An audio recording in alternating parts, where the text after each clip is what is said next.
É isso aí, galera. 8º episódio do Droidscast. Uma honra. 8º episódio aqui em casa com um cara que também considero, além de um pastor, um grande amigo. Pastor Omar, seja bem-vindo ao Droidscast, nosso 8º episódio.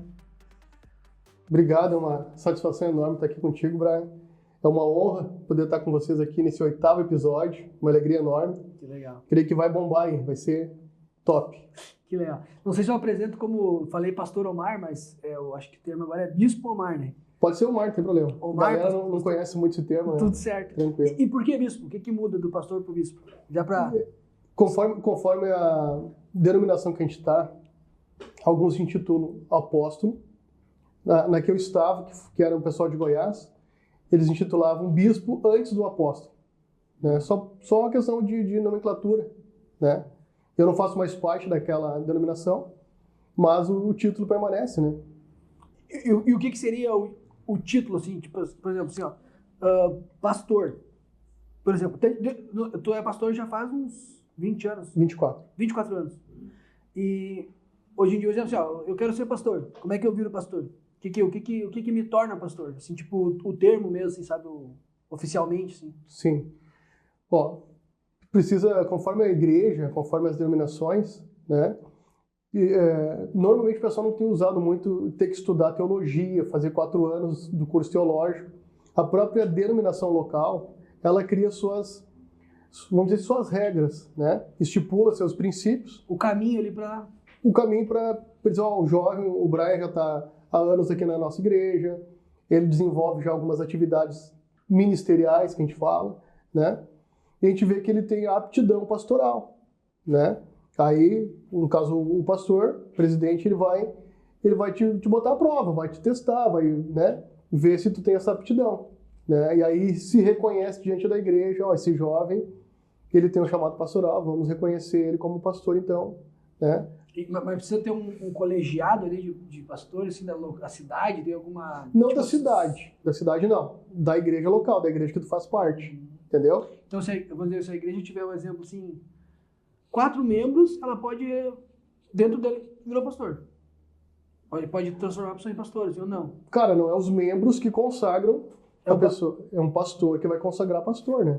Ah, tá, mas esse primeiro pastor tem que sair de algum lugar, isso que eu penso, assim, tem tipo um conselho de pastor que reconhece. Tem que passar por um conselho. É. A igreja elege a pessoa, mas passa por um conselho de pastor. Não. A igreja, ela nasce, né? A igreja não é... Agora vamos criar uma igreja ali. Ela nasceu, né? Por exemplo, começou contigo. Tu não é pastor, né? Mas um grupo de pessoas vem caminhando contigo. Tu tá ali ensinando a palavra para eles, né? Vai acontecer o quê? O conselho da cidade, dos pastores, vai te chamar, ô Brian, tu tá aí caminhando com essa igreja, tu ainda não é pastor, né? Nós vamos te reconhecer pastor. Mas tem um conselho que meio sempre que vem de cima para baixo, entendeu? Legal. E ainda dentro disso, assim, já 2024, 24 anos pastor, 24 anos pastor. E por que ser pastor? Tipo assim, vamos dizer que quando surgiu na época, assim, o convite, tu tinha uma idade, um pensamento. Hoje em dia, tipo assim, o que te motiva, assim, ó, eu sou pastor 2024, todas as polêmicas positivas e negativas que teve, assim, eu sou pastor. Tipo assim, por que ser pastor em 2024? Cara, em primeiro lugar, ser pastor, né, é questão de vocação. Entendeu?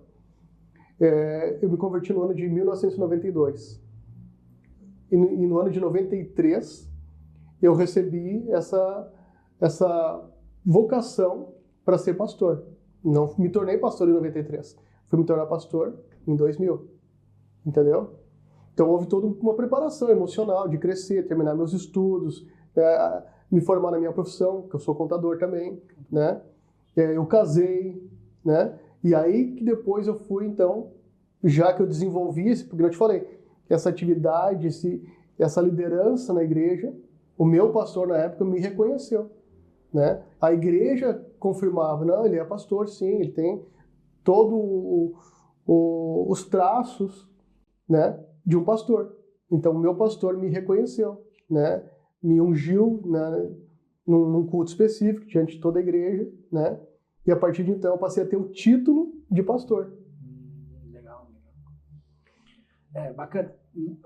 Tinha dúvida em relação a isso, né? Tipo assim, eu até achei que oficialmente tinha que mandar um exemplo para esse conselho, eles autorizavam e tal, mas não, eles só meio confirmam o que a denominação já escolheu ali. Antigamente tinha as...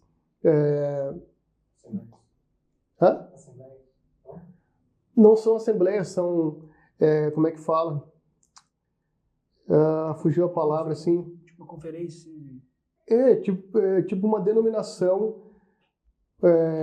fugiu o nome que fala agora. A Assembleia de Deus é ligada a uma denominação que comanda todo o país. A Batista tem uma denominação, né, que comanda todo o país. Tipo um diretório de cada um. Tipo assim. Um diretório. E aí, os pastores, tenho 3, 4, 5 candidatos aqui, né? E eles vão fazer uma prova. Tu te estudava, te preparava e fazia aquela prova.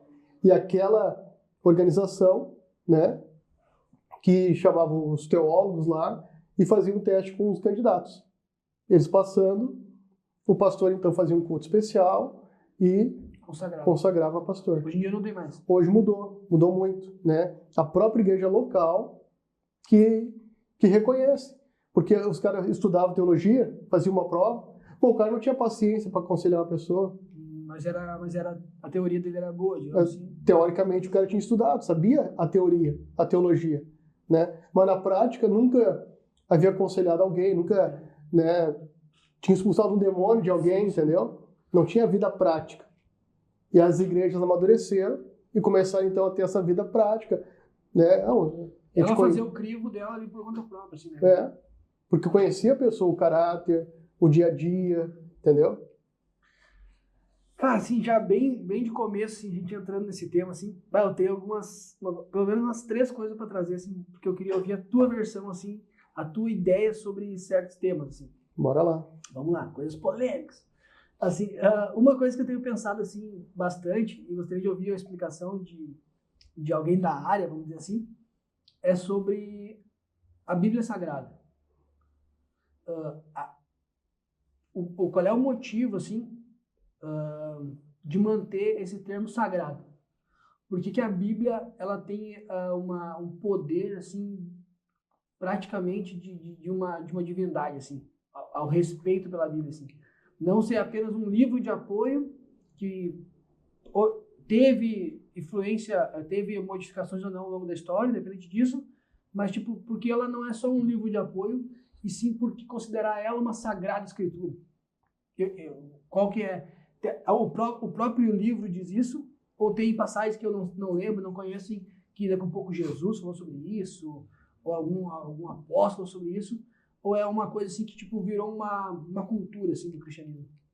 Não. Os livros que estão na Bíblia, a própria palavra Bíblia, né, fala de coletânea, né? A Bíblia, ela tem 66 livros. É uma biblioteca, né? Vem do latim Bíblia, né? Que significa coletânea de livros, né? Sagrado porque são as palavras de Deus, né? Os livros do Antigo Testamento vêm já do judaísmo, desde 4.000 anos antes de Cristo, já Isaías, o livro de Isaías. Antigamente não tinha o papel que a gente tem hoje, se chamava papiro, era uma planta. E existiam os escribas, as pessoas que entendiam as línguas originais, por exemplo, o aramaico, o grego. E esses escribas, eles viviam só para isso, só para transcrever o que o profeta falou. O próprio profeta escreveu, ou ele tinha alguém que escrevia para ele, e esses escribas, eles transcreviam, né? Para ficar registrado. Para ficar registrado, para manter, para perpetuar um ensinamento ou a profecia, né? Daniel, Jeremias, outros profetas ali, né? Oséias. Então, era transcrito para permanecer o ensinamento, a revelação que eles tiveram de Deus. Existiram muitos, né? Existe numa outra religião que são os livros apócrifos. Sim, fala assim. Sabe o que significa apócrifo? Apócrifo significa sem inspiração divina. Não quer dizer que aquele escrito não é verdadeiro. Né? Que aquele livro que foi escrito não significa que não é verdadeiro, mas significa que não tem inspiração divina. Quando surgiu isso? Chamado na Septuaginta. Foram 70 homens que se reuniram, estudiosos das mais variadas religiões, se reuniram. E os 70 pegaram esses 66 livros e nos 70 testificou no coração deles, na inteligência deles, eram caras inteligentíssimos, né? Eles testificaram, não, esses 66 livros aqui que a gente separou, os 70 igual. Isso aqui tem inspiração de Deus. Né? Desde o livro de Gênesis, que começa a Bíblia, né? Até o último livro do Velho Testamento, que é Malaquias, Mateus, até Apocalipse, que é o Novo Testamento. Esses caras disseram, não, isso aqui tem inspiração de Deus. Por isso que eles chamam de Bíblia, do latim, né? Coletânea de livros, sagrado. Que eles entendem que aquilo ali tem inspiração de Deus. Foram 40 homens diferentes que escreveram a Bíblia. Em épocas diferentes. Não nasceram no mesmo ano, nem na mesma época. Porém, os livros, eles se conectam. O assunto de um conecta no outro, testifica, entendeu? O livro de Gênesis foi escrito por Jó. Por Moisés. O livro de Jó foi escrito por Moisés. Moisés escreveu Jó. Não sabia. E Jó está lá no meio, antes de Salmos. Né? Moisés escreveu os 5 primeiros livros. Gênesis, Êxodo, Levítico, Números, Deuteronômio e Jó. Entendeu? Então, não quer dizer que a Bíblia está cronologicamente. Entendeu? Eu pergunto assim porque, rapidinho assim, né? Só para botar o contexto, né? Eu li sobre uma época, um tempo atrás, que a princípio seria meio que uma ideia bem aceita, assim, que na época do Constantino, terceiro século ali, depois de Cristo, ele parece que ele queimou as versões de Bíblia que tinha na época e começou a imprimir a dele. A dele transformava Jesus num ser sagrado, tirando algumas partes que seriam que que diminuiria essa divindade dele. E fez a fusão com a Sol Invictus, que é a religião dos romanos. E trocando algumas datas, algumas coisas do tipo. Mesmo que isso não seja verdade, ou que seja, independente disso. Tipo assim, eu levantei essa questão porque me parece ter uma... Não gosto dessa palavra, assim, que é uma palavra muito batida, mas me parece ter uma idolatria em relação à própria Bíblia. Que pode ser bobo o que eu estou falando, mas eu fiquei pensando sobre isso. Como o pessoal tem colocado a Bíblia como uma coisa indiscutível e sagrada nesse ponto, que é a palavra sagrada, sendo que eu não sei, quem sabe eu estou falando bobagem de Jesus ou algum apóstolo ali dizendo, não, realmente leva isso aqui. Me parece que eles colocaram essa coletânea que foi feita depois como uma coisa mais sagrada do que a própria história em si. Não sei se é uma viagem minha, assim, ou... Cara... É entendível eles colocarem sagrado. Eu compreendo isso, que é entendível, assim. Mas, tipo, me parece que parece que está sendo meio superestimado, assim. Se a gente for ver ao longo da história, vários imperadores, reis, tentaram destruir esse livro. Queimaram em praça pública, trouxeram, mandavam prender e tem que trazer quem tinha em casa, né? E era queimado em praça pública.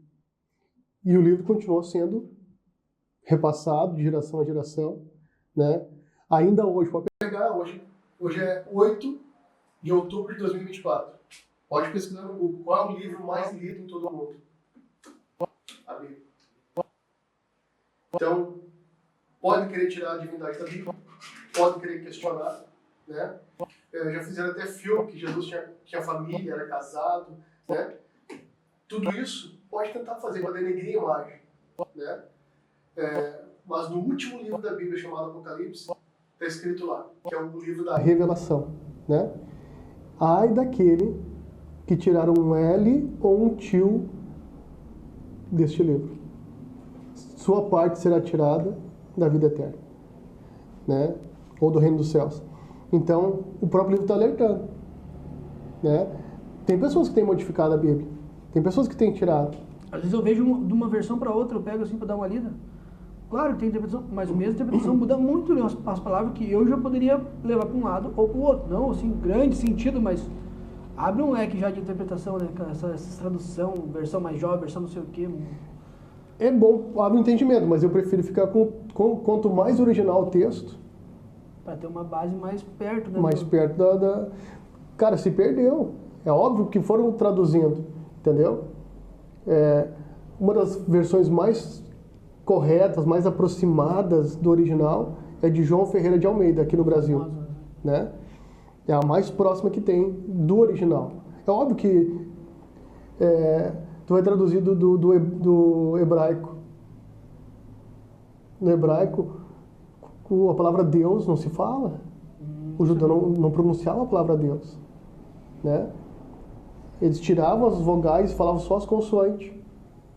Porque eles temiam, se tivessem pecado ao pronunciar o nome de Deus, podia ser queimado vivo na hora. Capaz, não sei. Eles tinham tanto medo. Caramba. Entendeu? Então eles não pronunciam o nome de Deus. Né? E vem se passando várias... conforme a interpretação dos escribas, né? Talvez se perdeu alguma outra coisa. Né? Mas eu prefiro ficar quanto mais original. Né? Nem que tu precise ir para o dicionário. Aquela palavra é difícil. Não, vai lá para o dicionário então. E pega a interpretação daquela palavra. Mas não distorcer o contexto. A frase. Né? Interessante. Sobre a Bíblia ainda, eu acho que era isso aí, as dúvidas que eu tinha, assim, eu penso bastante em relação a isso, essa questão assim de tradução. Até inclusive vai estar aqui daqui alguns episódios pra frente, quero fazer junto com o Diomar um dia. Esse dia nós estávamos questionando sobre isso, e eu levantei para ele, Diomar, mas eu não consigo entender, cara, são séculos dentro da Idade Média, que a Bíblia, só eles tinham acesso. Os caras ali, podres, em outras palavras, os caras faziam tudo quanto é absurdo possível na sociedade, ficaram com a Bíblia há séculos. Capaz que eles não iam alterar a Bíblia. Eu não consigo imaginar que eles não iam ter medo de alterar. Imagina os caras que eram totalmente, eles não tinham pudor pra nada. Tudo quanto é coisa absurda eles faziam. Daí o Dilmar falou, pois é, a prova que eu acho que eles não alteraram é porque aquele troço é contra eles. Porque senão eles teriam alterado. Quem sabe alteraram em algumas províncias e depois hoje em dia já, como foi revelado em outro lugar, Bíblia etíope, coisas assim, acabou sumindo aquelas versões. Mas tipo, é um troço que é contra eles, né? É meio que a história de Jesus, principalmente ali, que é a principal história, vamos dizer assim, ela é anti-romano. O romano é vilão na história. Então, eles tinham tudo para alterar e não alteraram. Então, isso ou os que foram alterados assumiram com o tempo, né? Isso é uma das provas que, como eles tiveram oportunidade e se alteraram, por que eles ainda são vilão na história? Isso é doido, né? Isso é uma coisa bem interessante. Queria puxar também outro tema contigo. Aí prepara o corte já na IA aí, Lu. Esse tema aí é polêmico. Aí. É o tal do dízimo, né? É um assunto que é muito falado quando se fala de cristianismo, mas eu queria queria colocar ele de uma forma diferente, assim. Eu queria fazer uma pergunta, assim, e claro, não só na denominação que tu é pastor, né? Mas tipo assim, ao longo, olhando assim como o cristianismo em si, assim, essa pergunta assim, não é pessoal, assim, né? No geral. Por que é que, eu não conheço nenhuma igreja, por que é que não tem as contas abertas? Tipo assim, totalmente abertas. Qual que é na tua opinião, claro, tu vai falar sobre, não só dos pastores amigos, coisas que tu já viveu, assim, por que eles chegaram à conclusão que se numa ONG, que é uma organização governamental, tem as contas meias abertas, conta aberta que eu digo eu comento essa expressão assim, porque eu acho que ela é um incentivador de investidores. Por exemplo, se tu tem uma empresa, quanto mais transparente for financeiramente, mais investidor vai ter. Por que tu acha no cristianismo assim que como é que se fala? Já é protestante, né? É um protestante. Né? Sim. Esse momento que a gente vive hoje, por que é que é assim que funciona? Cara, em primeiro lugar, por causa do coração do ser humano, né? O coração do ser humano, ele é egoísta, ele é avarento, só pensa em si, né? Dentro desse parâmetro, eu atendi um cara essa semana que não está em igreja nenhuma. Ele fazia parte de uma igreja muito grande, rica, e ele disse assim, vamos dar um exemplo. Ele disse assim que entrava por culto R$70 mil. Caramba! O pastor fala, ó, entrou tantos mil hoje, em torno de 70 mil. Ele se frustrou. Ele saiu da igreja. Disse, por que eu vou dar dízimo? A igreja... Né? Ele faz parte do desigrejado que eles falam agora, né? Tem um termo assim pra isso. Então eu não vou dar mais meu dízimo. Não precisa. Isso, que chegou para mim, que falou, que abriu o coração, que está procurando uma igreja. Né? Ele disse, cara, não vem para minha igreja. Procura uma igreja que tu te sente bem. Né? Procura um local onde tu vai te sentir em paz. Entendeu? Ah, porque eu vi o pastor lá com carrão. Né? Porque isso, aquilo, fizeram uma festinha e cobraram das crianças para brincar nos brinquedos. Se num culto anterior tinha entrado 70 mil. Eu não sei a realidade daquela igreja, eu não sei, né? Tu é um empresário. Se o teu funcionário ficar sabendo quanto tu fatura. Ah, mas ele podia me dar um aumento de salário. Ele podia pagar um pouquinho mais de comissão para mim. Ele fatura tudo isso. Só que tu como empresário, tu pensa, não, já estou pagando justo, quero motivar, quero eles bem, minha equipe bem, né? Mas eu tenho esse compromisso para pagar, eu tenho um aluguel para pagar, eu tenho que investir naquela mercadoria ali, eu tenho que fazer aquele outro lá. Trazendo para o lado pastoral, que é uma empresa também, o pastor tem que ser um gestor, né? Eu tenho um aluguel para pagar. Ah, mas o prédio é próprio. Bom, mas eu tenho a estrutura que eu tenho que manter, né? Agora eu preciso investir na salinha das crianças, eu preciso investir na sala das meninas da dança, eu tenho que investir no estacionamento que tá ruim, preciso, né, investir. Às vezes a membresia não tem essa noção, entendeu? E por conta disso eu vejo que muitos pastores não abrem. Por quê? Porque o dízimo e a oferta tem que ser algo voluntário. Entendeu? Tem que partir do teu coração. É uma forma tua de dizer para Deus, não é para mim que sou pastor, ou o outro pastor que está tirando a oferta aquele dia. Tem que ser algo teu, é algo pessoal teu. Tem igrejas que botam lá no mural todos os dizimistas. Né? O Brian botou tantos mil, o Omar botou tantos mil, o Luan botou tantos mil, né, ou tantos reais de dízimo nesse mês de setembro. Né? E o pessoal sabe. Ah, mas se ele botou tudo isso é porque ele ganha tanto. Mas não acredito. Então tem que ser algo voluntário. Eu sou contra ter que botar o nome de quem dizimou e quem não dizimou. Eu não acho legal isso. Eu acho constrangedor. Né? Eu acho que tem que ser voluntário. Tu não é obrigado, não quer dar o dízimo? Tranquilo. Ah, tu vai pro inferno por causa disso? Não vai pro inferno por causa disso. Né? Mas eu vejo o dízimo como um ato de gratidão. Poxa, Deus tem me dado saúde, Deus tem me dado inteligência, tem me dado amigos, tem me dado oportunidades, tem me dado clientes, né? Minha família está bem, eu pude levantar da minha cama, estou conseguindo fazer minhas coisas. Então, no culto ali, que às vezes é uma vez que as pessoas vão na semana, no culto, 2 horas, tem o momento da oferta para dizer, Deus, obrigado. Porque tu vai dizer assim, mas pastor Omar, no Novo Testamento não fala sobre o dízimo. Porque Jesus ele veio para os judeus. A cultura, né, e a Bíblia em si, ela é judaica. Né? Os apóstolos e Cristo, quando viu que o judeu não queria, ele abriu para o gentil. O gentil é todo aquele que não é judeu. Né? Mas Jesus veio para o judeu. O judeu já tinha cultura de dar o dízimo. Porque Abraão começou com isso. Então já estava na cultura deles. Jesus não precisava ensinar isso para eles. Jesus precisava ensinar outra coisa para eles. Não serem hipócritas, não serem fariseus. Ah, eu ando em santidade. Eles tinham o hábito de jejuar. Jesus não fala sobre jejum. Né? Até Jesus é questionado por um fariseu. Ah, mas teus discípulos não jejuam. Porque o judeu tinha o hábito de quê? Dizimar, jejuar, ir no templo. Eles tinham esse hábito. Não precisa ensinar isso para eles. Jesus vem ensinar a prática para ir para o céu. Entendeu? Ah, mas eles estão comendo ali e não lavaram as mãos. O judeu tinha que antes de comer, eu vou lavar as mãos, higiene. Aí Jesus diz o quê? O que contamina o homem não é o que entra. O que contamina o homem é o que sai do coração. Entendeu? Aí Jesus fala sobre mas o adultério. Jesus diz, eu digo uma coisa para vocês.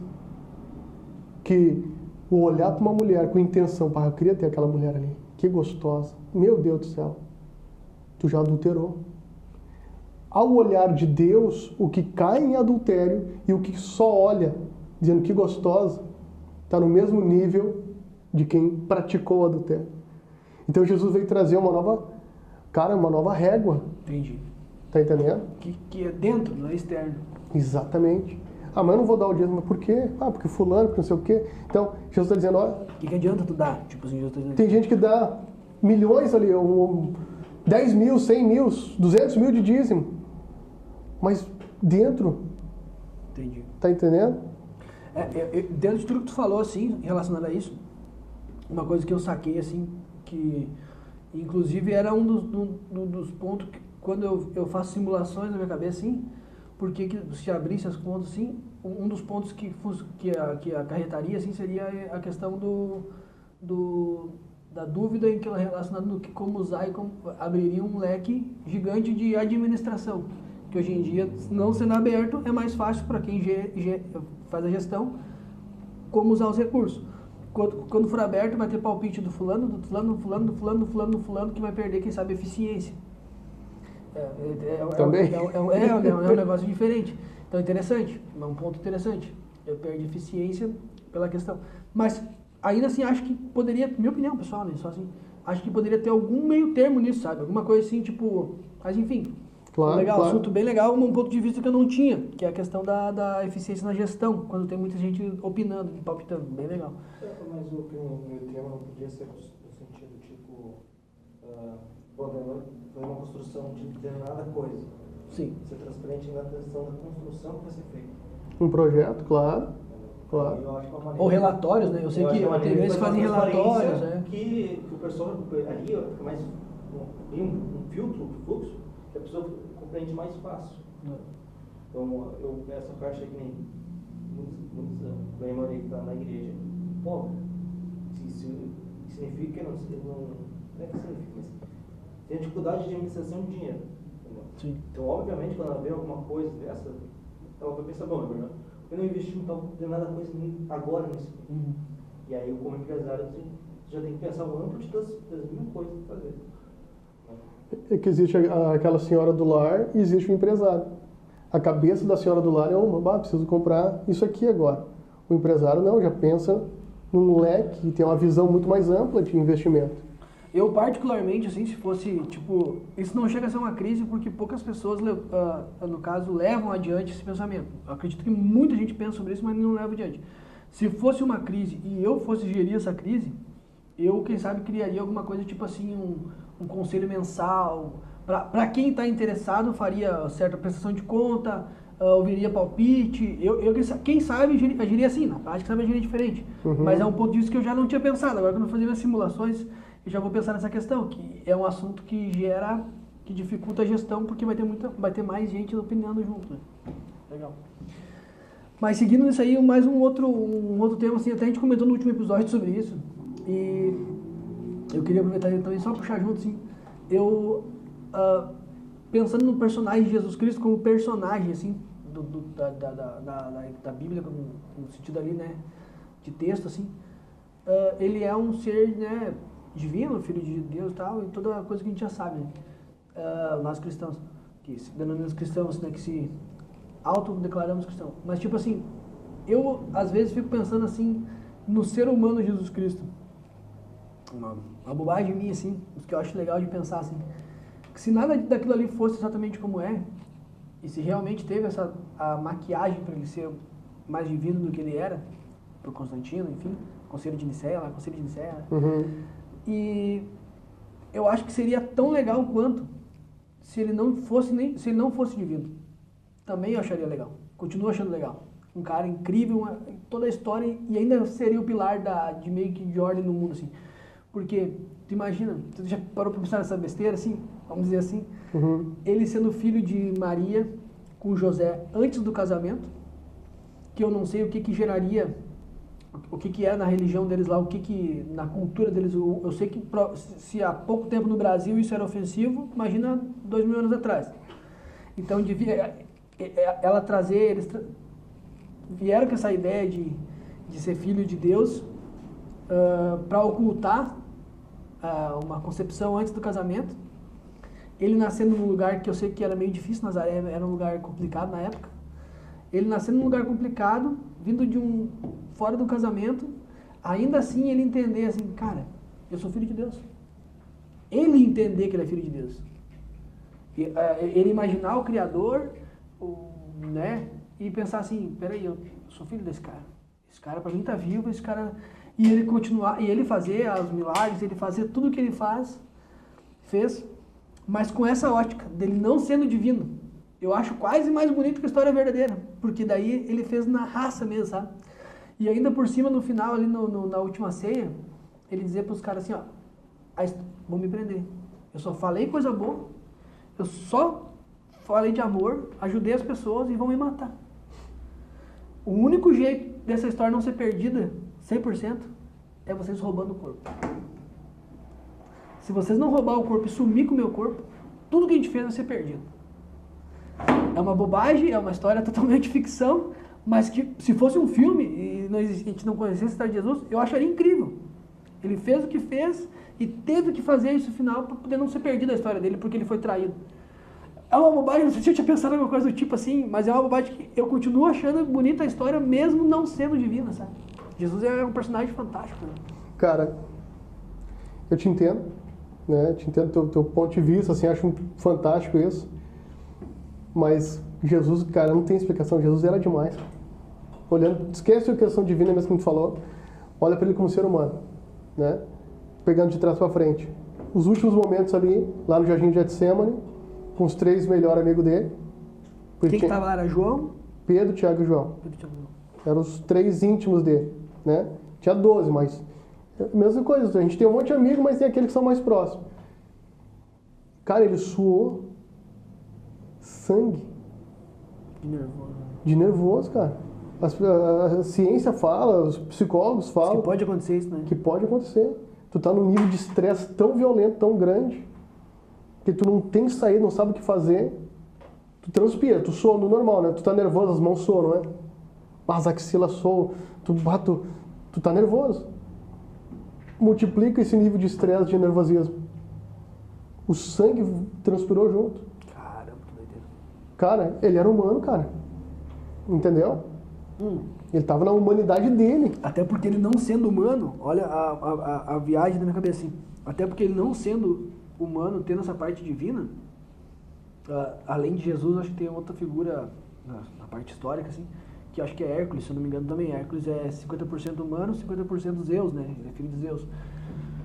E ele não sendo humano, eu acho que abre o leque de tu pensar assim, tá, mas é mais fácil. Por quê? Ele é Deus.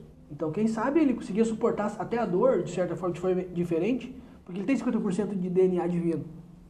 Mas ele sendo humano, aí ele é 100% igual a gente.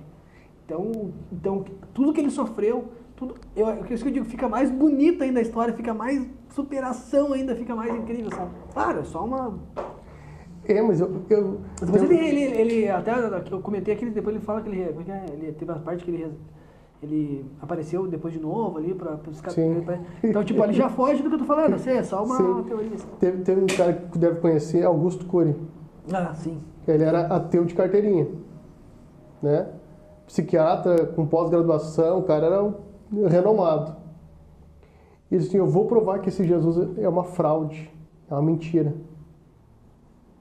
E disse, como é que eu vou fazer? Eu tenho que ler os livros que falam sobre ele. Começou em Mateus. Chegou em João. Crente, cara. Que doideira, né? Porque ele olhou pelo lado psiquiátrico, né? Como um homem com um emocional violento desse conseguia administrar as crises emocionais, entendeu? E tipo, se fosse feito, teriam maquiado mais a história. Teriam maquiado. Não teria a hora que ele chutasse as coisas do templo, não sei o quê. Exatamente. Essa parte do sangue que tu falou, não teria, eles iam apagar isso aí, né? Mas onde é que ele buscava essa força? Os próprios textos ali falam. O cara estava o dia inteiro administrando, fazendo, aconselhando, ensinando as multidão, orando pelas pessoas. Final do dia, ele ia para o monte sozinho. Não sabia? Não lembro. Pode ver, vários textos falam que final do dia, pessoa ia jantar, estamos cansados, vamos dormir. E dizia, fiquem aí, eu vou no monte orar. Cara, ele buscava força em Deus. Entendeu? Porque ele era humano. Ele disse, não, se eu sou Deus, eu tô cheio do poder. Cara, ele ia como humano. Que às vezes tu tá numa situação que tu não tem com quem se aconselhar. A única forma para tu vencer é tu fazer uma oração. Entendeu? E Jesus deixa esse exemplo pra gente várias vezes. Aí volta no dia seguinte, passa a noite orando, cara. Não come, não janta, nada. No dia seguinte ele volta aos discípulos apavorado que não consegue expulsar o demônio de um menino. O pai está apavorado que o demônio jogava a criança no chão, está tudo machucado. Aí Jesus desce, olha para eles. O que está acontecendo? O Pedro diz, eu sou Deus, né? Não, o que está acontecendo? Pedro disse, Senhor, a gente não está conseguindo expulsar o demônio. Aí chega o pai do menino, ó, os teus discípulos não conseguem, olha só, coitado, todo machucado. Aí Jesus olha para o pai, olha para eles, olha para o menino. Numa simples palavra, expulsa o demônio. Né? Abraça o menino, olha para os discípulos. Até quando vocês vão ficar assim, sem fé? Né? E aí já começa a ensinar, o cara não perdia uma, né? Já começa a ensinar a multidão sobre fé. Dá uma palestra. Já dá uma palestra dele ali. O cara é fantástico, entendeu? E tipo, aquilo ali é muito incrível. Ele meio que mantinha um canal aberto para poder se manter em pé. Tipo, um canal aberto, assim, tipo... Ele deixou claro o segredo dele. Ele era humano. Humano, 100% humano. Tinha fome. O texto fala que ele chorou. Se ele fosse Deus, por que ele ia chorar? Ele chorou. Um amigo dele, o melhor amigo, que não era discípulo. Era amigo. Lázaro. Mas tu falou que ainda em cima disso me pegava um pouco, isso aí me pega um pouco essa questão, pela questão genética mesmo. Porque, tipo assim, ele teria, na teoria, ele seria 50% só humano. 50% Deus. E nem Deus ainda, porque, se eu não me engano, quando Deus dá a ordem ali e tal, escolhe Maria, quem tem relações com a Maria é um anjo. Porque fala que ele teve com ela, fala assim no versículo. Ele veio sobre a noite e teve com Maria. É aquela expressão que eles usam ali. Não, daí... Isso é antibíblico, cara. Será, cara? Claro. Eu tô toda a vida pensando errado? Claro. E eu acho que tem essa expressão... O texto fala que o anjo apareceu para Maria. Cara, acho que valia a pena consultar, cara. Porque eu sempre guardei pra mim assim que ele teve com ela. Vamos consultar. Sabe que parte que é isso aí, mais ou menos? Mateus. Ó, versículo 18, Mateus 1:18. Ora, o nascimento de Jesus Cristo foi assim, que, estando Maria, sua mãe, desposada com José, antes de se ajuntarem, achou-se ter concebido do Espírito Santo. Então, aí outro versículo. Tem a versão de Marcos, tem uma outra versão que fala alguma coisa do tipo. Vamos ver Lucas, então. Porque, se eu não me engano, ele teve com ela. Vamos achar. Que é quando eles falam isso aí, é quando tá na cama. Vamos ver. Parará. Mas eu tenho não se encaixa, tipo, ele estava junto com ela? Não. Na noite, tá junto com uma mulher solteira, é difícil. Mas na noite ter um com o outro é complicado. Vamos achar isso aí, vamos tirar a dúvida. Eu prefiro não ter esse exemplo. Não, tu entendeu? Acho que não. Eu entendi tua lógica, mas acho que não. Mas o que vem depois disso aí? Cara, eu não posso ter saído da cabeça a vida inteira errado. Eu acho que sim, mano. Cara, que loucura, eu vou ter que pesquisar mais sobre isso aí. Que tinha algum lugar que eu vi isso aí, cara. Tá lá no livro de Heresias, capítulo 1, cara. Eu acho que é por aí. Heresias, capítulo 4. Marcos 16, vamos ver todo o capítulo. Que doideira! Tá, vamos seguir então, vamos encerrar essa parada aí. Que loucura, cara. Mano, onde é que eu tirei isso, cara? Agora não vou pesquisar. Não, porque daí tu... Não, é porque eu achei estranho mesmo. Só que eu achei que tinha rolado. Ali não dizia que rolou, eu imaginei que, tipo assim, podia ser uma luz, podia levar pra esse lado. Mas dizia que teve sobre ela, assim, ligado? Então, confundido. Vamos continuar lá. Pois é, cara. Então a gente ficou aí nessa definição aí sobre essa polêmica aí, mas pelo jeito acho que eu tô bem enganado. Cara, E deixando para um segundo capítulo, para um segundo episódio, assim, essas perguntas, tem a sugestão do Luan, de trazer mais perguntas, né? Porque o pessoal tem essas dúvidas e olha como é importante perguntar aí. O cara acabou de desviar. Cara, falando um pouco assim do pessoal, assim, do Omar, não pastor, né? Assim, da parte. Sim. Assim, um assunto que eu já trouxe à tona, assim, até justamente para não só para explicar para as pessoas, mas também para trazer como uma inspiração, como a tua experiência relacionada ao autismo, né? Tu teve o diagnóstico do B, né? Que o B tá com quantos anos? 11. 11 anos. Não sei quando que foi o diagnóstico. Com 5. 5 anos, então faz 6 anos. 6 anos. E o diagnóstico do autismo, né, dentro de casa, assim. E como é que foi, assim, a recepção da notícia? Isso foi bom porque explicou certas coisas ou foi assustador receber o diagnóstico? Cara, parece que foi hoje que eu... Lembrando da história, parece que foi hoje a notícia. Nós começamos a investigar porque o Isaac, sendo mais velho, era diferente. Falou cedo, caminhou cedo, tinha todo um outro traço, né? E o B não, o B era mais lento, não caminhou cedo, não falou cedo, né? O talher ele não aceitava, a gente tinha que fazer comida mais grudenta, assim, né? Para dar para ele na boca, né? Ele não aceitava o talher, a gente não entendia nada. Mas até então também tinha possibilidade de ser, tá bom. Cara, 6 anos atrás não se falava. Na verdade, mais tempo, né? Não se falava sobre autismo. Não se ouvia essa palavra, né? E aí nós fomos na neuro, que cuidou dele desde que nasceu. E cuidou do Isaac também. Não, ele não tem nada, é normal, vai falar, bota na creche. Botamos na creche, com 2 aninhos. Nada.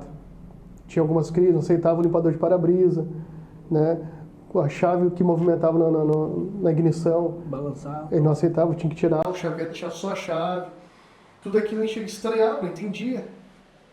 Até que a prima da minha esposa tem um filho especial, tem Down. E essa ela leva um neuro muito bom, o São Leopoldo. Falou o nome dele, telefone, ligamos pra lá, marcamos horário. Fomos. Cara, ele já tinha 5 anos. Ele tinha 5 anos. E nós só desde os 2. Há 3 anos já sofreu. Nem tudo naquele lugar não resolvia. Fazia tudo quanto era coisa, não resolvia. Já estava na pré-escola. E esse doutor, então, ele deu a bombástica notícia. Ele é um autista. Só vou identificar o grau. Ele começou a falar que tinha 3 graus, né? Leve, moderado e severo. Ou ele tem um moderado. Cara, eu sinto como se tivesse saído do chão dos meus pés, assim. O que é isso? O que eu vou fazer? Como é que eu vou criar meu filho? Como é que é isso? Sério. As lágrimas a gente não consegue, teve alguns que falam, né? Junto uma sala ali. E ele começou a tranquilizar a gente, explicar, né? Que nos próximos anos no Brasil a maioria das crianças que nascem autista, né? Ele também não sabia explicar por que ele tinha ido para os Estados Unidos, cara. Que o cara era grande, assim, PhD em neurociência, assim. E não, vocês vão ter que fazer isso e tal. E começamos então periodicamente consultar com ele para ver o desenvolvimento do Benjamin. Lá em Campo Bom, isso. São Leopoldo. A gente morava em Campo Bom. E então começamos uma bateria com fono. Aí o tempo passou, ele deu um remédio para ele dormir, porque ele não dormia à noite, cara. É como se ligasse na tomada, o rapazinho... Vai dormir de dia? Não dormia. Ele não dormia. Cochilava, assim. Ele cochilava, botava no carro e ele dormia, né? Mano, eu poderia passar o tempo todo andando de carro para ele dormir, né? E a gente foi nele. Não, então tá, já imaginei que isso ia acontecer, eu vou te dar um remédio. É o que ele toma até hoje para dormir, né? E ajuda bastante? Ajudou. A gente até tentou nesse inteirinho tirar o remédio. Porque só com receita, é caro, né? Cara, 3 dias, beleza, tá curado. No 4º dia, meu irmão.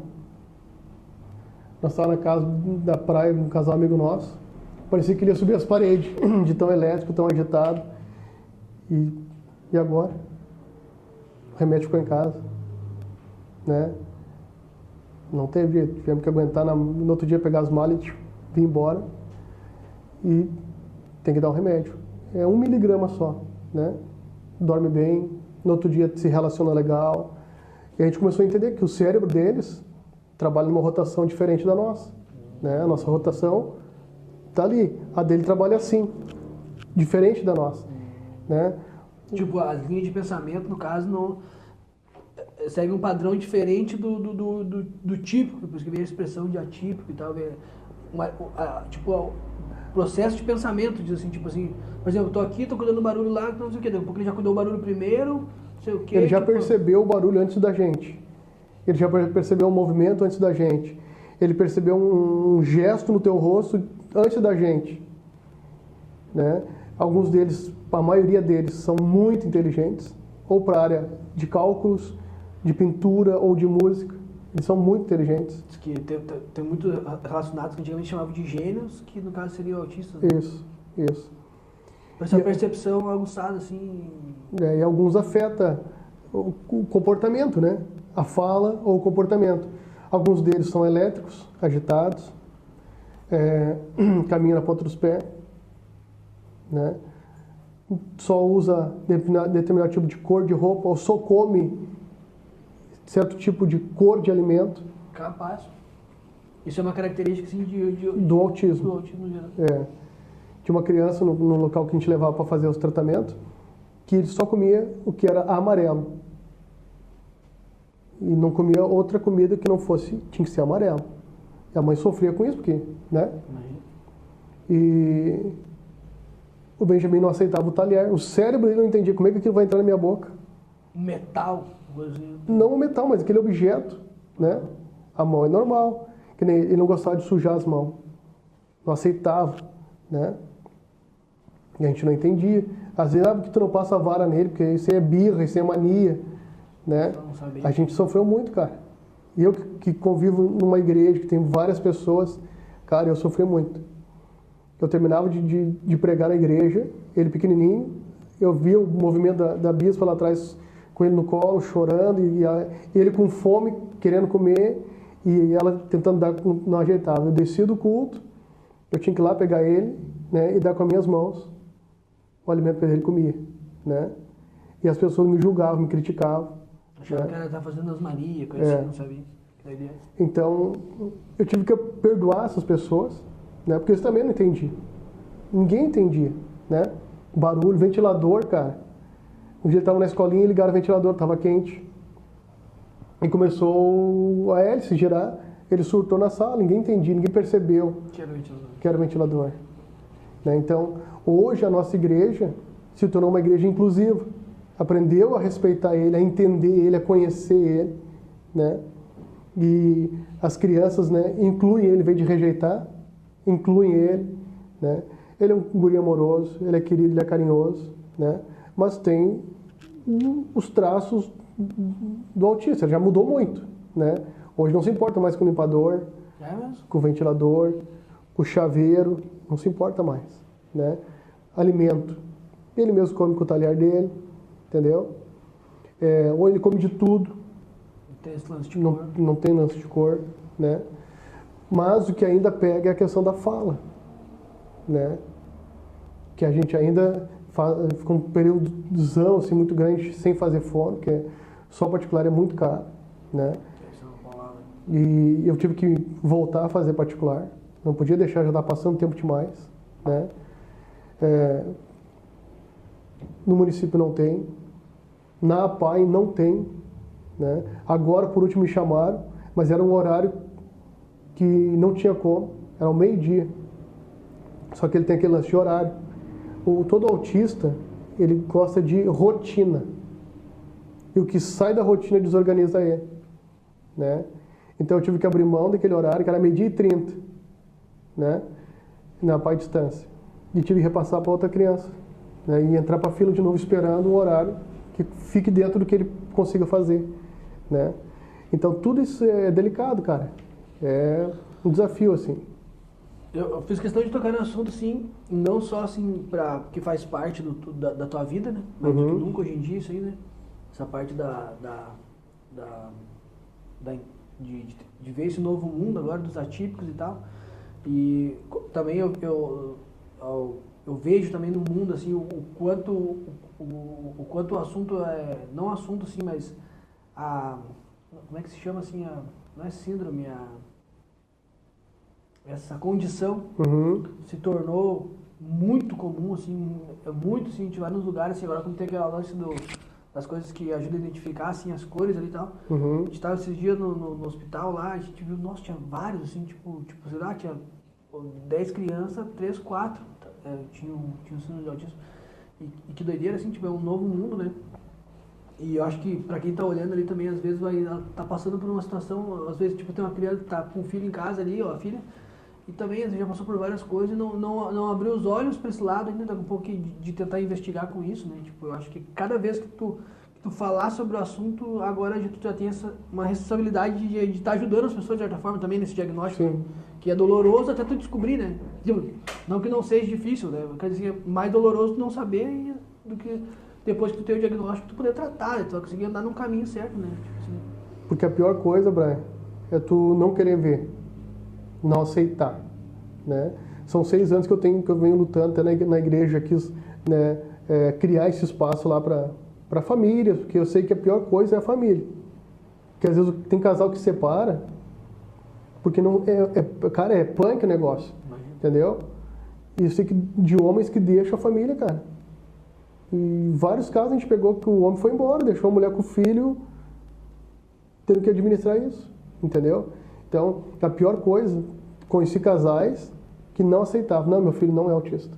Tipo, negando assim. Negando isso. Então, isso é pior, porque tu vai atrasar o tratamento da vida da criança por orgulho, vai expor a criança também numa situação, às vezes, que não podia evitar, tu sabe o que é, né? Tu tem medo. Tem gente que eu conheço que o filho já está grandinho e eles não aceitam. Só que quem está sofrendo é a própria criança, porque não faz o tratamento adequado. Entendeu? Então, por mais que seja ruim, né? Por orgulho, né? Isso já caiu bastante, mas é aceitar e buscar tratamento. Né? Tudo hoje em dia tem formas de tratar, né? Coisa interessante, o Otto falou que nessa igreja tem uma igreja exclusiva. Inclusive. E eu conversei com você, realmente tem várias, não tem ninguém com Down, o resto tem pessoa com dislexia, tem coisa. E a igreja totalmente entende essa questão, cada um tem um filho, cada um tem um transtorno, a pessoa compreende essa questão. E não é só autismo, né? Tem TDAH, né? Dislexia, né? Eu tenho TDAH. O que é dislexia? É negócio de escrever. Ela fica parada, às vezes fica parada, ela confunde as coisas de 1, 2, 3, ela confunde o número de 1, 2, 3. Não consegue seguir uma sequência de números que eu fico olhando. Não sabia, eu nem conhecia que existia isso. Demora mais para aprender a ler, né? Aprender a ler, assim. Tem dificuldade em sequência, eu acho que eu nunca me lembro disso. Até dentro disso, quero ter um primo meu também, que quem sabe vou convidar ele, se ele topar de fazer um episódio, a gente falar um pouco também sobre síndrome de Down. Ele também teve um diagnóstico do filho dele, que síndrome de Down. Também abriu, assim, é meio distante de mim, assim, mas também já abriu um leque, assim, para várias coisas que a gente nem fazia ideia, assim, tipo assim, que, mano, um negócio bem diferente, assim, tipo, todo o cenário em si, né? E dentro dessa parte, assim, mais pessoal, assim, tipo, eu acompanhei muito a tua carreira, a tua jornada de pastor, assim, muito perto, assim, né, casualmente. Até, inclusive, fiz parte da comunidade no Orkut Frutos do Mar, né? Mano, nós somos velhos, né, cara? Frutos do Mar. Tempo do Orkut. Tempo do Orkut, cara. Hoje eu sei, mas é comunidade. Comunidade, cara. Como funcionava a comunidade? Eu fico curioso. Era tipo um grupo, assim. Podia ser uma era privada ou não, tipo, podia ser aberta ou o administrador tinha que liberar ali. E era tipo isso, ia postando coisa ali dentro e ficando ali, a mesma coisa que um grupo hoje em dia. Tinha duas, tinha Pérolas do Mar, que eles pegavam uma frase do Mar e largavam lá, uma coisa assim, e tinha Frutos do Mar.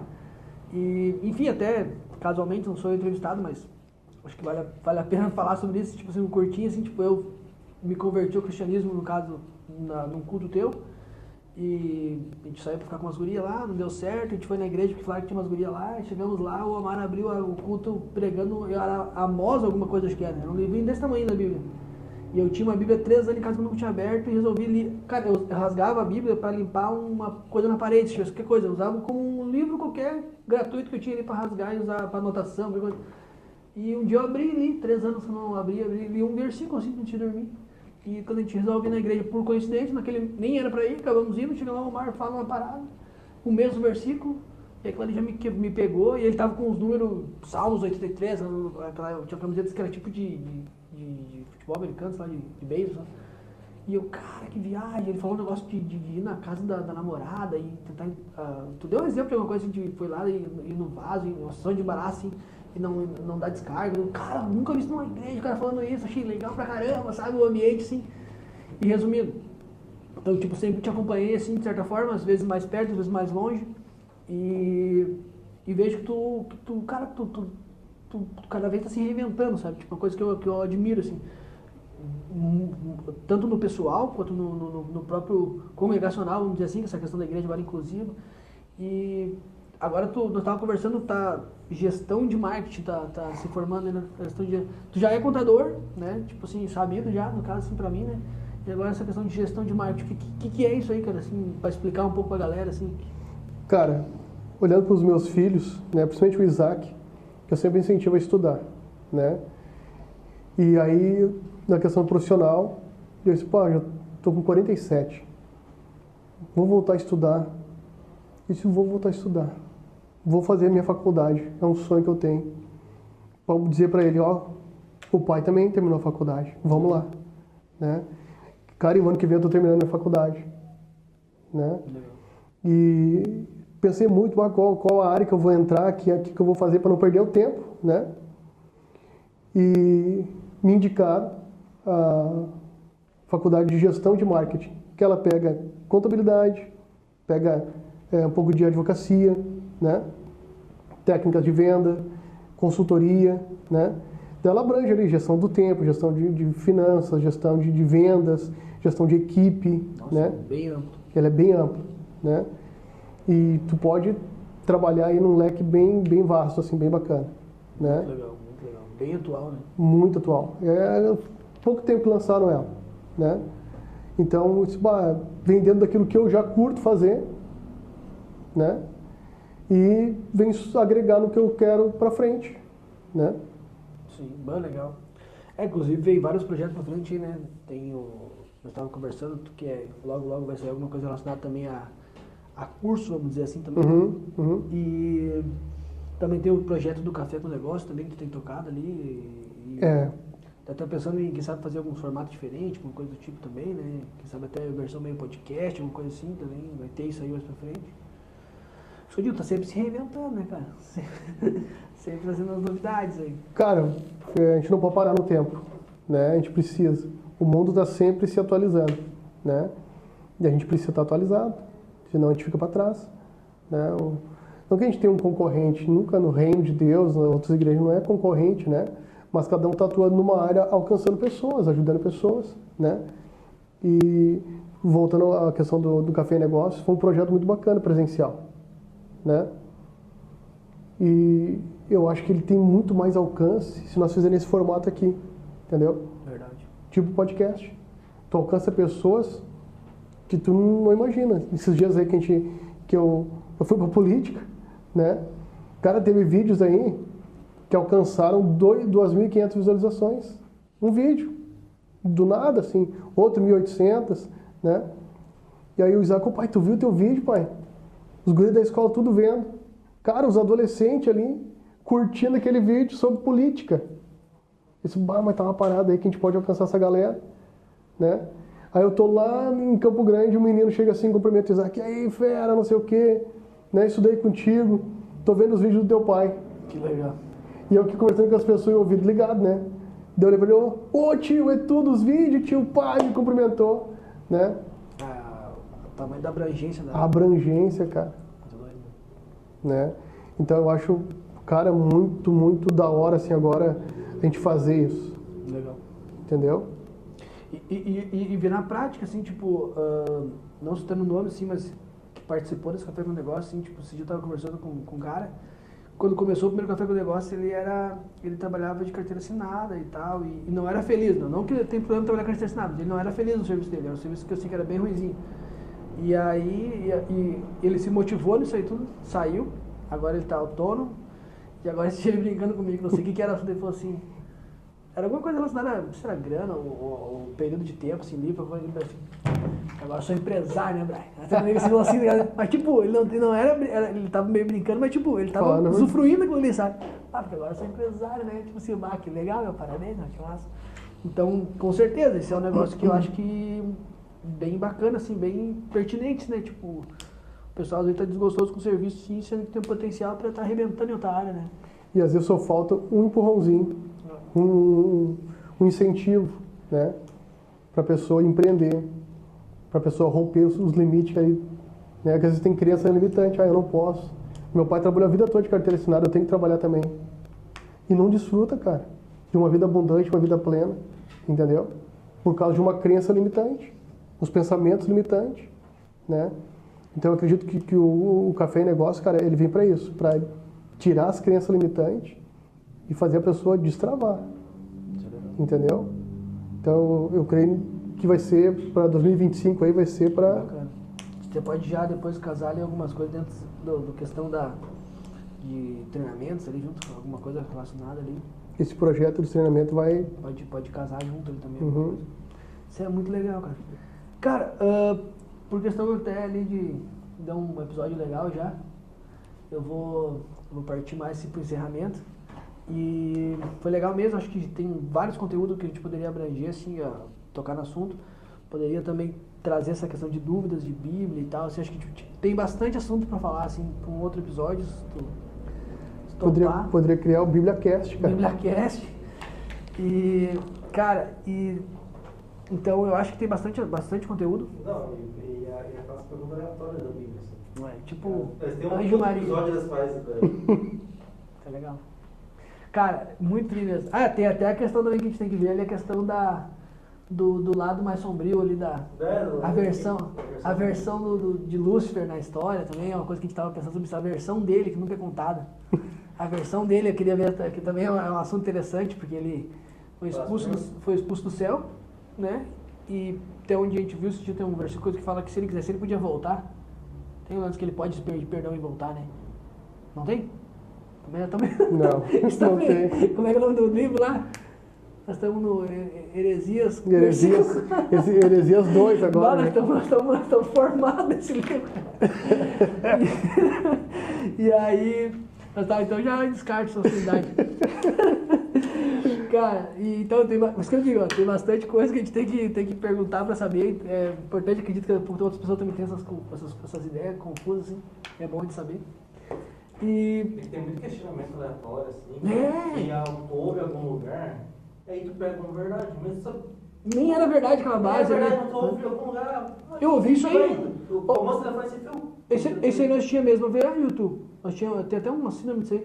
Tu tinha essa questão aí que eu ouvi falar que Jesus, acho que não sei se foi tu que falou, que estava com nós aqui, que falou que tinha possibilidade dele pedir perdão e voltar. Eu tinha isso pra mim dentro de mim que era verdade também. Que o diabo podia pedir perdão a qualquer momento e voltar, se quisesse. Ele não volta porque ele não quer. Eu não tinha certeza, mas tipo, cara... Eu tinha alguma coisa assim na minha cabeça. Eu tinha tipo... Não, mas já tá lá no livro de Ezequiel que não houve arrependimento nele. Então Deus criou o inferno para ele. Não, mas que hoje em dia, se ele quisesse... ele Não, em Apocalipse fala. Viu? Eu tô totalmente errado mesmo. Porque ele tava pensando assim, ó, se ele saiu de lá, foi convidado a voltar e não quis, quem garante que lá é bom, então? Se ele teve a oportunidade de voltar, viu tudo que podia ver, viu, ficou sabendo a sentença dele. E ainda assim ele prefere ficar? E ainda tem um versículo na Bíblia que diz que o inferno não é para os filhos de Deus. O inferno foi criado para Lúcifer e seus demônios.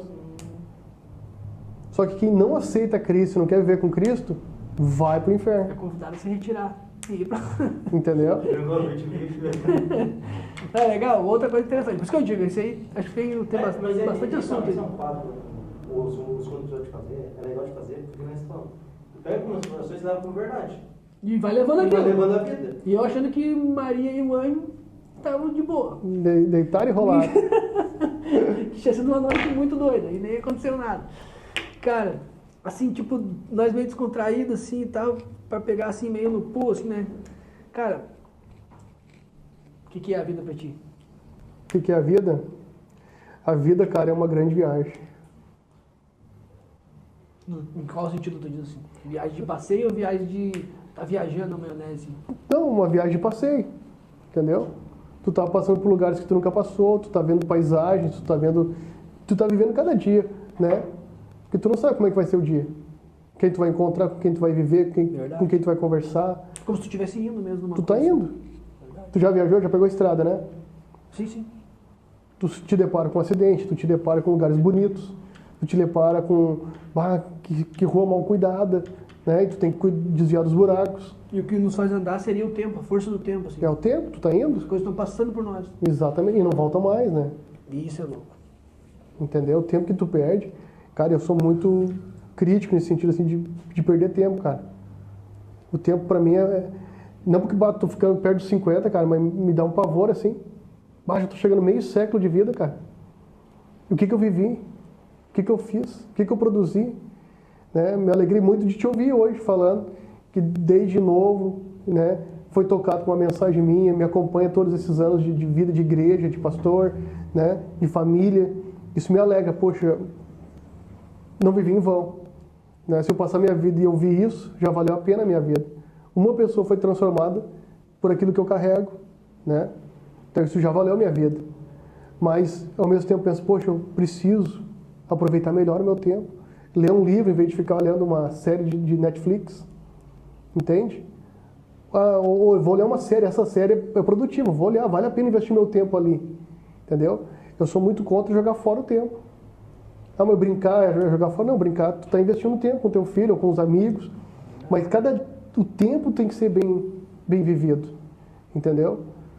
Para mim, a vida é uma viagem, não pode desperdiçar o tempo. Ele não volta mais. Entendeu?